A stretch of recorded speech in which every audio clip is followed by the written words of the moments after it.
Land in Africa. It is so important. Land is life. Agriculture is the backbone of many African economies. 80% of the population on the continent relies on natural resources, and the population is growing rapidly. Land in Africa. It is degrading. Farming is becoming more difficult. Biodiversity is lost. Precious water runs off and takes topsoil with it. Estimates are that 1/3 of the land in Africa is degraded. Land degradation is a key driver of extreme poverty, conflict, and migration on the continent.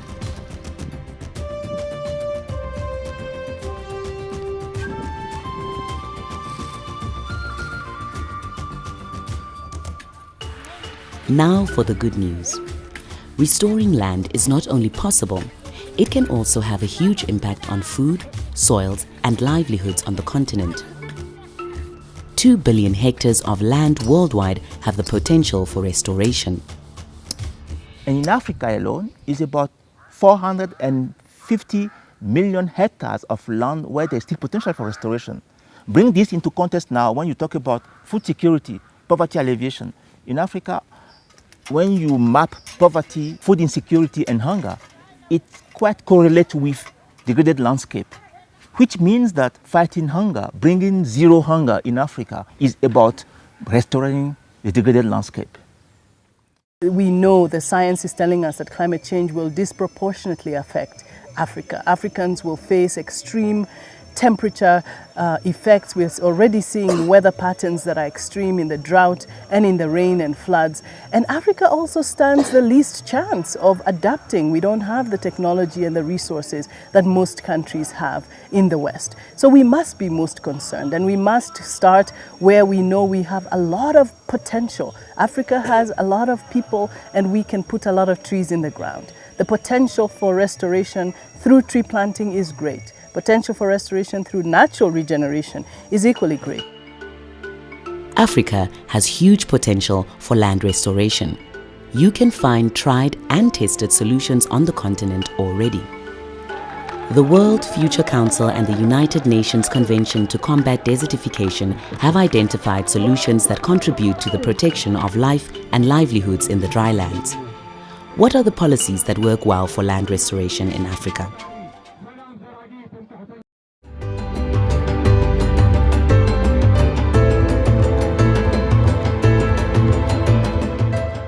Tigray, northern Ethiopia, 6 million people. 80% smallholder farmers, a dry mountainous landscape. Tigray's highlands are densely populated, and in the past, people have degraded the land. When this fragile balance disrupted, catastrophes such as the 1984 famine happened. Estimates are that the famine affected 8 million people, leaving 1 million dead. The famine convinced a majority of the surviving people that only if they fundamentally changed the way they lived would there be a chance of survival on the land. Today, traveling through Tigray is a mind-blowing experience. Hill after hill after hill is terraced. People are claiming they moved more stones than it took to build the pyramids. Years ago, people left the valley of Merere because there was no water, there was no food.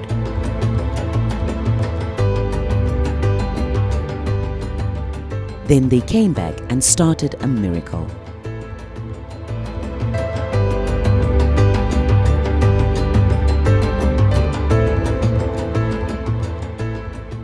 These hills have seen 30 years of soil and water conservation work by the local community. Government and donor-funded programs have supported this work. Today, the water flows and 1,500 hectares can be cultivated in Merere. Farmers are growing teff and sorghum. They are harvesting papaya and mango and cutting grass for their animals. livestock is not allowed to roam free because the hills are protected.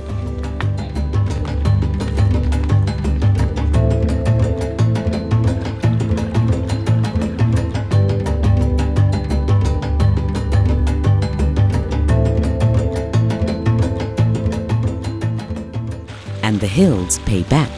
They shed water. Today you can walk along this irrigation canal for 9 kilometers and the water just flows. In February, before the farming season starts, the farmers of Merera will set out again to work on the canal. They are planning to add another 11 kilometers.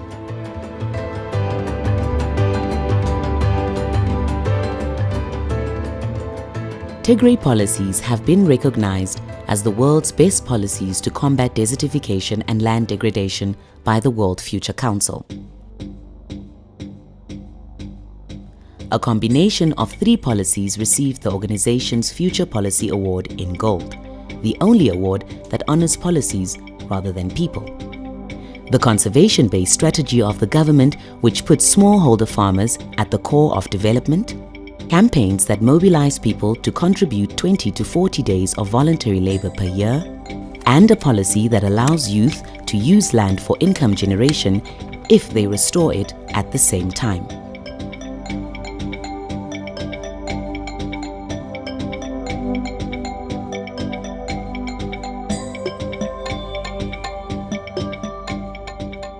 In Ethiopia, almost 6 out of 10 farm households cultivate less than 1 hectare of land. When productive land is scarce, how can young people make a living in rural areas? Restoring marginal land, steep hills, for example, is a solution. A youth group in Malfa, Tigray, has terraced a steep hillside. They are planting onions in winter and a whole range of crops like tomatoes, lentils, cabbage and spices in summer. Another group of young people has planted a steep hillside with trees and started honey production.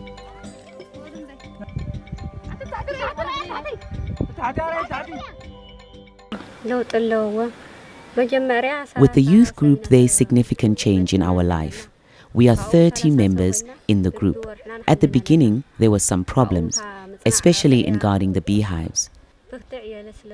But now my husband is employed as a guard with a monthly salary of 1,000 birr. We now are producing better products. We pay back the loans for the beehives by selling the honey.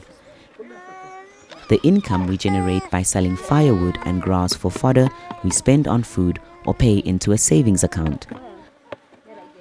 Once we have paid back our loans, we are planning to expand the businesses. We want to purchase mills and start a milling business for teff.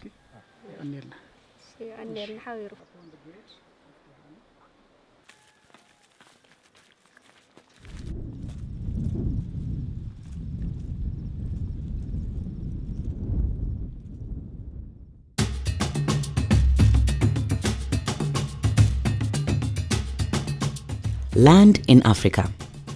Nearly half of the land on the continent is used as pastoral land, as rangeland. Pastoralists in dry lands are adapted to a fragile and harsh environment. As their land degrades, nomadic pastoralists move on. Conflicts with local farmers over resources arise. What if there was a way to restore the enormous pastoral lands of Africa? Globally, a method is emerging which is challenging common ideas. It is called holistic rangeland management. The method is inspired by the huge herds of the Serengeti. These herds graze and browse intensively, but then they move on and do not return for a long time. This gives the land time to rest and recover. Holistic rangeland management adopts this idea. Livestock should not be allowed to roam freely, but should be moved in a big herd according to a grazing plan. Namibia has adopted a national policy which reflects the method of holistic rangeland management. It works with principles rather than with rules and regulations. It encourages farmers to know their resources, to manage for effective rest and recovery to improve soil condition. This is a farmer-driven policy, and the implementation is organized through farmers' unions and farmers' associations. Our farmers can definitely really learn from it. If you're actually looking at the cattle, they are very calm, and as you see around, they're actually the condition is not that perfect at this point of the year, but they're actually reflecting what you're actually seeing on the land. Have been a very long dry season, and the rain just started, but as you look at the ground as well, nothing have improved yet. So they're really reflecting what's actually on the land currently. Yeah, but however, I think the program is going well. They are very calm. They are actually also quite in productive stage as well. The policy have been launched in 2012 by the Minister of Agriculture and Water and Forestry. So, and ever since then we will try to take it to the farmers to inform them about the policy. Well, definitely it should be able to make a difference. Surely the farmers also are aware that they cannot be cattle farmers without not being able to look after the land. They can only really farm profitably while simultaneously also taking care of the rangeland as well. Yeah. In Namibia, the policy focuses on farmers on communal and private land. But do you actually have to own the land to restore it? In Ethiopia, all land belongs to the state and people can get the right to use it if they restore it. In Jordan, rangelands also belong to the state and local communities are now involved in land management. Traditionally, Bedouin people in Jordan effectively governed their rangelands through their own land tenure systems and grazing rights. Nomadic Bedouins could also raise their livestock with no regard to political borders. When rangelands were declared to state land in 1956, this discouraged pastoralists from conserving the resource and led to degradation. In 2013, Jordan started implementing an updated rangeland strategy which involves local communities in land management, enhances their roles and responsibilities, and empowers local governance. It builds on the traditional local knowledge system of Al-Hema.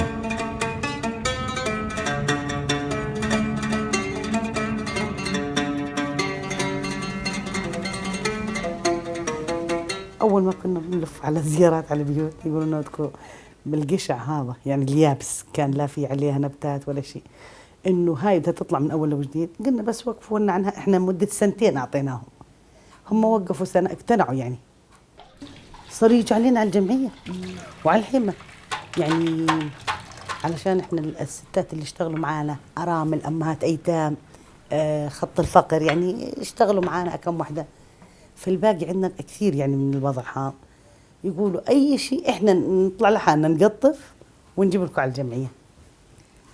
In Islamic law, Al-Hema is a natural area which is set aside for the public good and may not be privately owned. The concept is more than 1400 years old.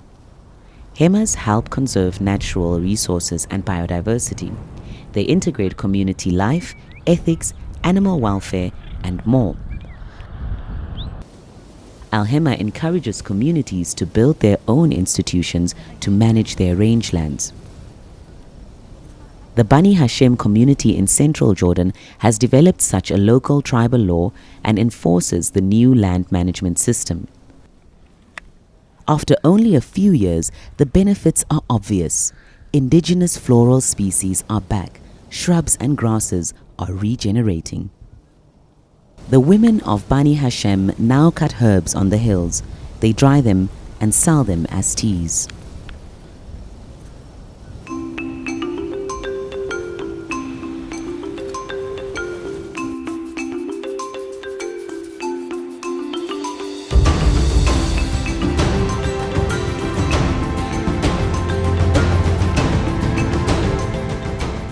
Soil is one of the hottest topics in environmental discussions. Healthy soils store more water, grow better food, create diverse environments. Healthy soils can store huge amounts of carbon, which can help mitigate climate change.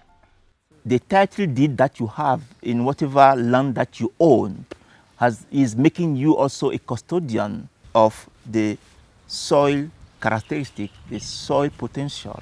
If you own your land, you must be aware that the soil characteristics are not just yours, they are a global common. Many don't like to hear that, but it is just true. We need a change in the way we do agriculture, also from the point of view of managing our soils. We need to go away from some of the old practices, which, although they may sound sustainable, are not necessarily sustainable.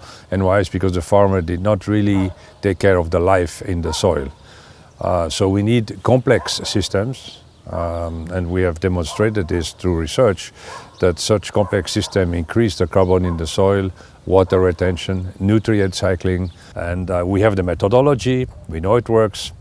Again, why are we not doing it is the question. Wherever I go, I say, look, we need to do that now. Actually, we should have started yesterday because we know what to do, how to do it. There's no reason why we're not pushing more conservation agriculture, which again includes regenerative agriculture practices, agroecology, organic agriculture. I mean, this is all goes in the same direction of putting carbon into the ground, because we know that's where it belongs to. We know that's where it helps cycling the nutrients, but also we know that it helps manage the water in the soil. So many, many more benefits. With healthy soils, you can turn a desert into a productive farm. The Sekem initiative in Egypt shows just how successful such a model can be. Every piece of land has to be turned from desert into living soil. Sekem applies biodynamic agriculture, which has a holistic understanding of life processes.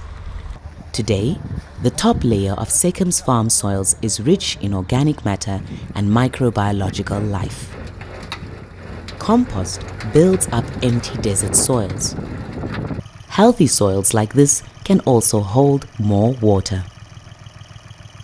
What you can see here walking around are living soils. So out of that, mainly dead sand, yellow sand, you will see here brown, dark, black soils. And all this organic matter and carbon, which has changed the color, is what makes these soils very, very fertile. We have also shown that we can handle the whole cultivation cycle with less water, 20 to 40% less water than our neighbors. And what is the most important is that we can do so by giving more people a job than any conventional neighbor in the whole region. Biodynamic farming worked out very well for us. It's based on our black gold, the compost, which is really very, very, very important. But as soon as you can handle a good compost production and really work on your living soil, then desert land reclamation can be handled in a biodynamic way.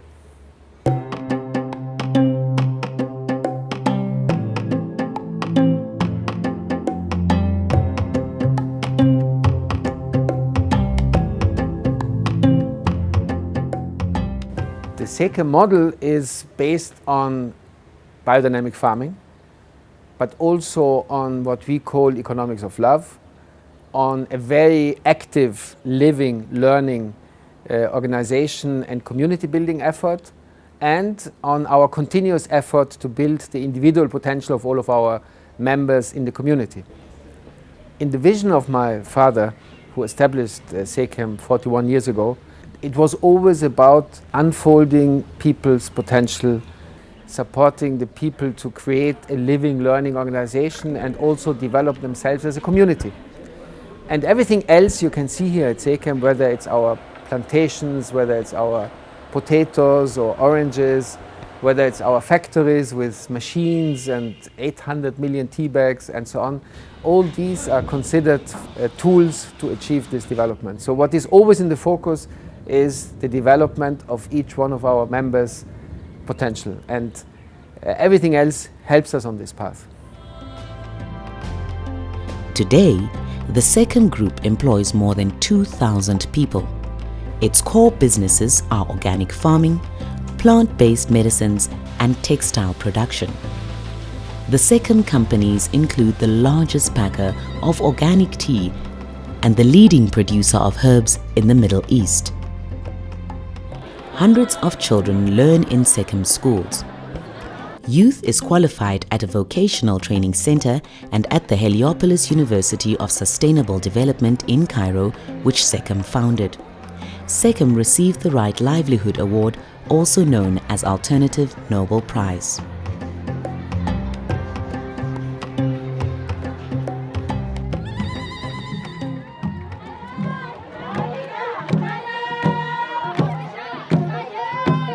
We know the solutions in policy and practice: transformation of landscapes, harvesting of water, growing of good food in healthy soils. If the solutions are so clear and so tangible, there is only one more question to ask: why isn't it happening? We tried to get the government to invite the stakeholders so that they are actually managing the process. It's very difficult to get the right people around the table. In addition to this, there's the pressure from development partners. And we've seen that a number of countries where actually big interests of the private sector, which basically comes in on the back of major donor country, will push certain agendas which go against what the will of the people. So yes, we need the people involved in the discussions, but then we also need to respect those discussions and do what people want and not what a donor still tries to impose. You can go to a number of countries where basically, despite the fact that the farmers didn't want, we have built huge rice schemes against the will of the farmer. We bring in factories for fertilizer but farmers say we don't need it. So again, there's a lot of talk about certain things. The action actually looks different, and that's why we have to become much more serious moving forward. If you want to really transform agriculture, the food system, we have to really start to pay attention to what people really want. And I think if we were to listen more, work with them, with our stakeholders more, I think we would find a better solution. Involve all those that are concerned, especially communities that have managed it wisely, skillfully for so many years. If you take women farmers, for example, they are real skilled on farm. They are the ones who do a lot of the sophisticated work. And their knowledge base there is much, much more than our of us scientists put together. Who are we to say now, okay, here is what you must do? It has to be from bottom up so that we work together. So my point is, capitalize on the knowledge, indigenous knowledge base, but also add whatever you can contribute by way of science. What is more important to me is the broad genetic adaptive complex, let's put it, which has been developed over years, co-evolving with the environment. We don't want to lose that. Losing that means losing everything. Genetic engineering is not going to save that diversity. It is a reductionist approach. All right? So it might have its application, but in the context it's being developed and used, no way. Because it is profit-oriented, not benefiting the real owners, but rather those who have the money and the scientists that can manipulate it in whichever way they want. There is no need to reinvent the wheel. Political sustainable solutions for the key challenges of our time already exist. The responsibility lies with African policymakers and governments. They need to provide the right frameworks. They need to take the decisions. Diverse agriculture for healthy soils and thriving people, or industrialized monocultures that benefit multinationals and an elite.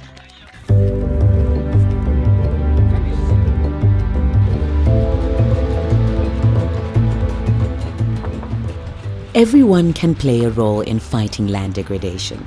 Check your government's policies and make your personal contribution every day. The trouble is the misconception that Western ideas are superior and good sign of civilization and modernization. Fast foods are coming here and that's it. You eat the young and the so-called educated, they just grab it. Eating diverse food is not fashionable maybe. So people have to be educated. So when you look at how to improve resilience in agriculture, that would go via diversification of crops. You want a diversification in the plate. So it's a demand issue. So if the people would start to think, well, we don't want to eat only maize, but we want more vegetables, we want different cereals, the farmers could start to grow more different crops, which would increase, again, the resilience of his system. We must change the way we do agriculture. We must change, in fact, everything, because it is throughout the value chain of both production and consumption pattern. Landscape restoration will increase the availability of land for food production, will increase the availability of water resources, will increase the resilience of local communities to climatic shocks, will sustain the local and national growth, will alleviate poverty, will reduce food insecurity, will reduce resource-based conflict. I can go on and on. Sometimes I wonder why people don't see it. But maybe I need, and all those who believe in what I believe in, we need to do a better work in advocating for how crucial it is for the world to see that it is about the landscape